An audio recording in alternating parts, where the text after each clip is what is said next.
Welcome back, theater people. This is Jim Gallagher. Welcome to Theater Branding in the Digital Age, Part 2. Today, we're going to talk about why non professional and professional theater companies should brand. Now, this quote is important. I won't read it for you, but I will give you a moment. All right. Often branding is the first line of contact. Good branding starts the conversation. Now, here's how 5 theaters have chosen to start the conversation with their potential audiences. These are posters for Sweeney Todd, taken from productions all over the country. Think about which production you'd want to see. What do you perceive about these productions, which you obviously have not seen, based on what you see in the design? Okay, with this first poster, let's just start with what we see. A razor blade and some blood and some type. Pretty standard. The colors, red and black, are pretty much on par with what most people do with Sweeney Todd. Overall feeling, it feels gothic and it provides a sense of time and place for the show and has the appropriate overall mood. That said, I think it's rather unimaginative and a little bit too busy. It's well executed, but just kind of ho hum. What does this tell me about the production? For me, it would probably be a competent production, but not something I'd race out to see. Okay, what do we have here? We have a man with no face. Interesting, got my attention. The colors are unexpected. They're not red and black like most Sweeney Todd posters. It's a rather sophisticated color palette. The style is simple but not simplistic. The overall mood is modern, irreverent, much like the play. Whether this is intentional or not, I read many of the show's themes into this design. A figure with no face. To me, that's Sweeney's indiscriminately chosen victims. The theme of hidden identities is also apparent to me from this design. Sweeney Todd, Anthony, Joanna, Pirelli, Tobias are all disguised at some point in the show.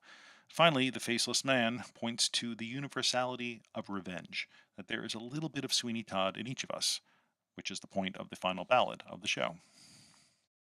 I would expect a rather unorthodox and handsome production. And speaking of handsome, what the hell version of the script did this person read? I just snuck this in here to get your attention. Moving on. Go back and forth on this one. It's simple, but it's also simplistic. It's cartoony. I like that it's modern and irreverent, but it's a little too glib. It has the wrong tone and lacks a connection to the source material. Now we'll talk about this next two as a pair. This is a different execution of the same basic concept. I call them Bloody Barber Pole 1 and Bloody Barber Pole 2, the sequel. The first poster, the one on the left, is a pretty literal translation of this idea of the Bloody Barber Pole. It's clip arty, it's a pretty mundane execution. Looks like it'd be kind of a boring production to me.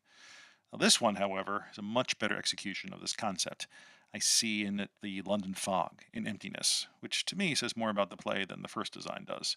I would imagine this to be a highly innovative production, like the 2005 John Doyle revival, where the actors played the instruments and blood poured rather than squirted.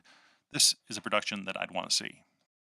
Okay, based on what you've seen, which production or productions started a conversation that you'd like to continue? Now, for me, if you couldn't tell from my heavy editorializing, it's number 2 and number 5. I'm curious about both of these productions. If these shows exhibit as much creativity and insight as their posters, I'm in. Those are the shows that I'd want to see. The point I'm making is how a theater begins the conversation affects how we, the potential audience, perceives the show and influences our choices as consumers.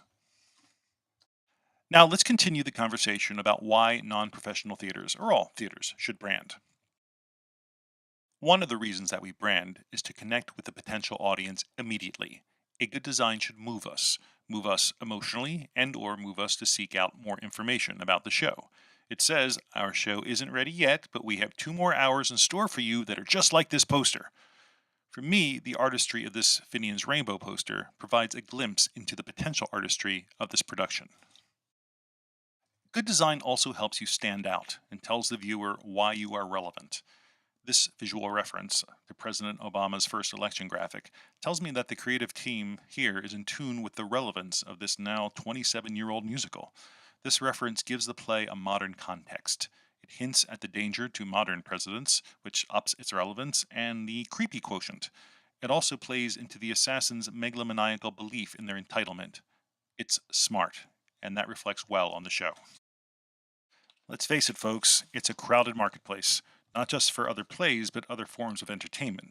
We cannot assume today that newer audiences are going to prioritize theater. They don't care if it's good for them, they want it to be relevant.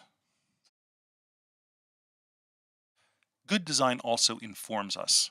Branding and marketing is what we have instead of a theatrical trailer. Consumers today have grown accustomed to knowing a lot about any product or service that they commit to. A good design is a reminder in the absence of the show itself.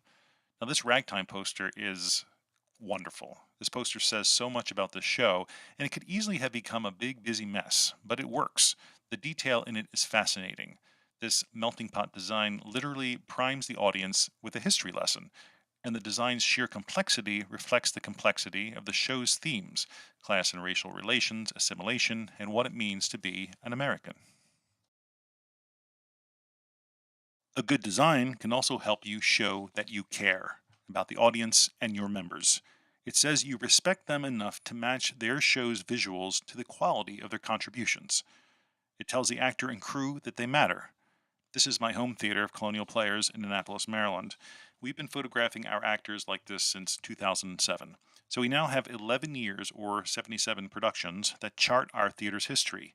It's fun to look back and see friends and be reminded of how young we looked and of our shared history. It creates a sense of community. Okay, so far we have talked about what a brand is and what theaters have to gain by branding. The next logical question would be, how do we brand? Are there guides or rules that you can follow?